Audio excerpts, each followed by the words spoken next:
We've been off the grid for a couple weeks as we've been grieving and processing. We've been quiet about it, but we feel like we're ready to share our experience. Seems like a lot of people go through this, but not a lot of people talk about it. We were pregnant and extremely excited, to say the least. We showed up to our first ultrasound expecting to be told that we were about 11 weeks pregnant, but the ultrasound only showed a 7-week-old fetus. They told us not to panic and sent us to get blood work. I started spotting that evening. When we got the blood work back a few days later, it confirmed that the pregnancy had ceased to progress. We were devastated. So we did the best thing we know to do when profound healing is needed. Go to nature. We drove to the forest where the peak of the miscarriage took place, which is another thing that nobody really talks about. It's childbirth and everything that it entails, minus the beautiful gift at the end. As we arrived to our spot for the evening, we were greeted by a coyote, which was timely as coyotes are symbolic of resilience and are often seen as a symbol of death and rebirth. We followed it as it led us down the road to the place where we would bury the remains of our child, which arrived moments after we parked.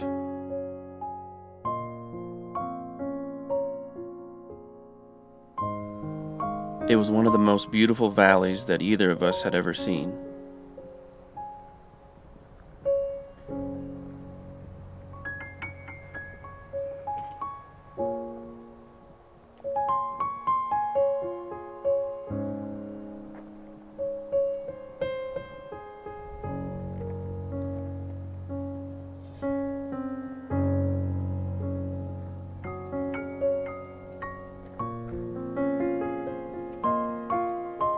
We found a small bushel of violet flowers and dug a small hole for the fetus to rest in.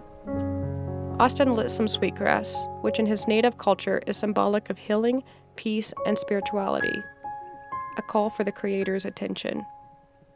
We shared a long embrace, cried, and settled in for the evening. What we experienced the following morning was completely unexpected, as we've suffered a miscarriage before. But that one was much different. Every miscarriage can be different when it comes to the physical pain that you might endure. This one was off the charts, unbearable pain. It got so bad that we cut our trip to the woods short and started driving to the nearest emergency room, which was about an hour away. The pain finally went away when we were about 20 minutes from the hospital, so we opted not to go in. But we did call our doctor, who confirmed that the pain and everything that took place was normal. The mental and emotional pain both Austin and I have been going through is something we wouldn't wish on anyone. Yet, countless people do experience it. We've learned, and are learning, that everything will be okay, but it's not easy. You have to find a way to be kind to yourself, despite all of the negative thoughts of fear, hopelessness, or brokenness. What we do know is that we're not alone in this, and if you or anyone you know has or is going through a similar situation, you're not alone either. You are beautiful, you are good enough, and you will see brighter days to come. Life doesn't always look the way we want it to, but it does have a way of working itself out in a way that we can be thankful for. A little bit of gratitude goes a long way. It's not always easy.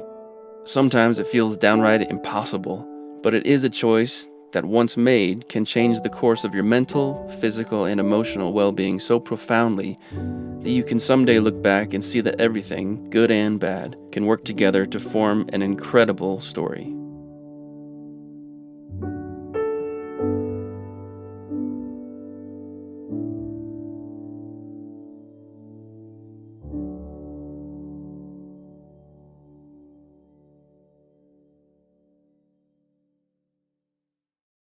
So we headed back down the hill for a couple of weekend gigs. Somewhere in the midst of a series of a couple unfortunate events on top of the miscarriage, I could tell Karol might need to blow off a little steam. So I took her to a place I'd heard about in LA called a rage room. Now, don't get us wrong. We certainly don't advocate violence towards yourself or another individual. But this was exactly what I needed.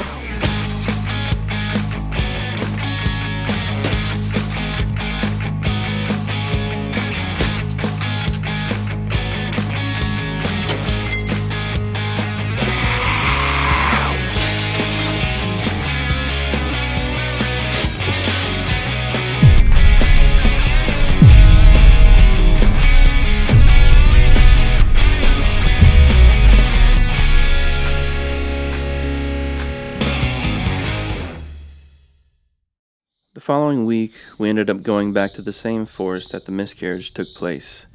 The conversation it had started with us didn't seem quite finished yet. So we explored around and found a different spot to park, off-grid, just how we like it. And sure enough, our final messenger came to visit us as we were making coffee the morning after we arrived. In American Indian culture, a bear represents strength, vitality, family, courage, and health, which was exactly the message we needed as we ventured onward in our healing and future to come.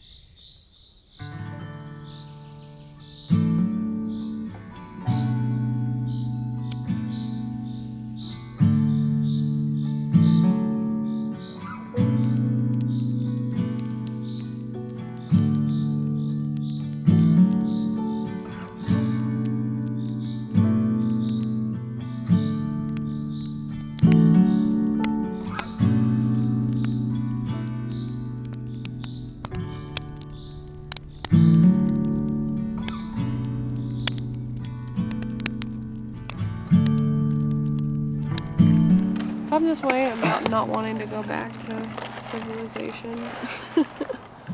The ultimate pine tree to be are the ones that get to be on the ridge line. Like all those up there.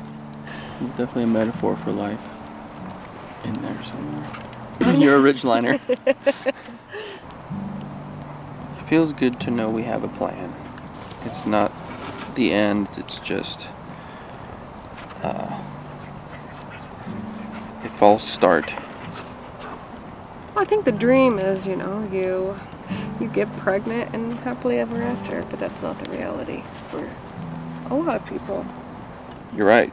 It doesn't happen that way for way more people than you hear about. Obviously, we've had the one miscarriage, and now we're having we had the second one, and the second time around, we didn't take the safe approach of waiting X amount of time before we told our friends. We told people the moment that we found out we were But pregnant. that was also, it felt so much better to have the support. Yeah.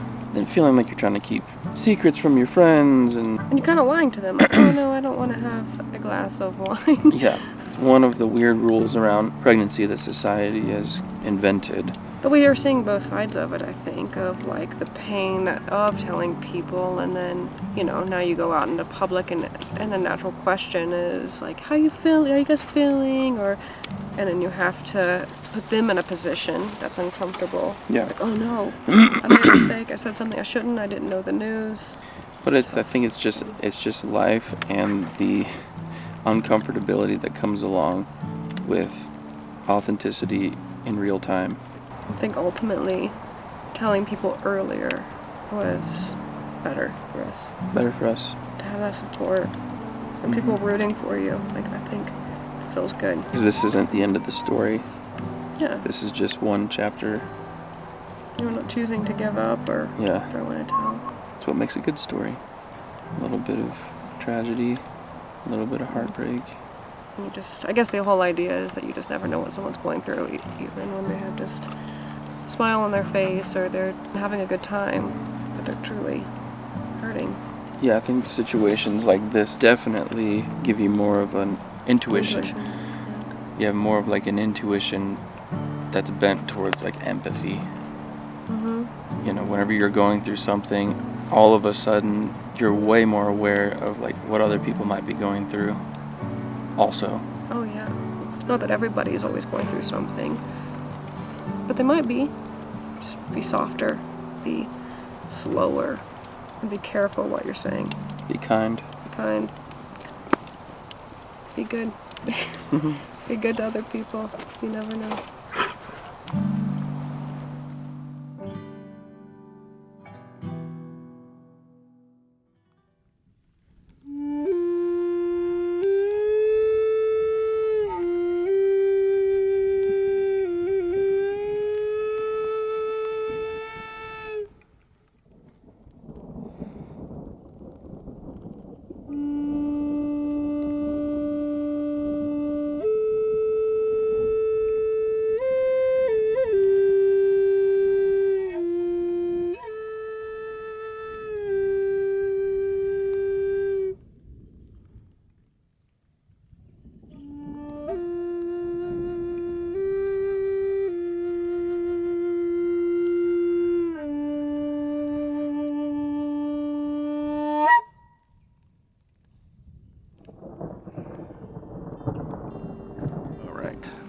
Hello. Hi. So here we are, about a month and a half in the wake of the miscarriage. We're in Big Bear, California. We've continued to come to nature as it's not only our healing, but also our sustenance, which is kind of what led us to van life to begin with. And we are happy to kind of tell you that we have a game plan in place with our doctor. We are going to hopefully start trying again here in the next month or so. Yeah. And yeah, it's been a lot of ups and downs. We're certainly not completely healed or over it. As we've been kind of watching back over the footage, it's been an emotional journey. And something you're never gonna get over, or. Yeah, but it's in our past, and it's not defining us. But we're trying to use this situation to help us grow, help others grow. That's why we're sharing it on this platform. As we've mentioned before, it's a very vulnerable place to be, but we think that it's necessary to have these conversations that we didn't seem to have a whole lot of access to, people talking about some of these details. Or if you try to get online, it doesn't help. Yeah, a lot of negativity, a lot of kind of hopelessness. In a weird way, downplaying it. Yeah, a miscarriage is a lot different than we originally were exposed to in terms of awareness and knowledge. Exactly. So hopefully this video helps you. If you've made it this far in the video, thank you so much for watching. And yeah, if this has helped you, or you know somebody that's going through a similar situation, as we said before, there is hope, and we're hopeful for our future. I'm feeling excited. We're feeling excited, which is been couple months now, right? A couple months since we've... About a month and a half since the miscarriage. It feels good to feel excited. Yeah. And to find a good team and a support system. Yeah, support system is a big deal. That's why it's been really good to talk about it too, because we've had so many family and friends just come and get behind us. And it's encouraging for what's ahead for us.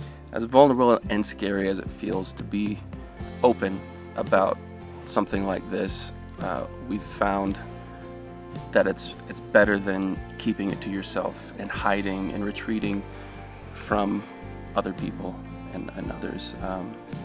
It's been very, very much healing, very much nourishing to our souls to have good people around us to have these conversations with, and just feel loved, and to be able to fall back on a community and not have to feel like you have to be strong all the time. Yeah. But anyway, like we said, thank you so much for watching, and we'll keep you updated on our journey. Thank you for coming on this journey with us. Hopefully really good news coming your way. Coming our way. Coming our way. Coming all of our ways. All of our ways. We'll see you soon.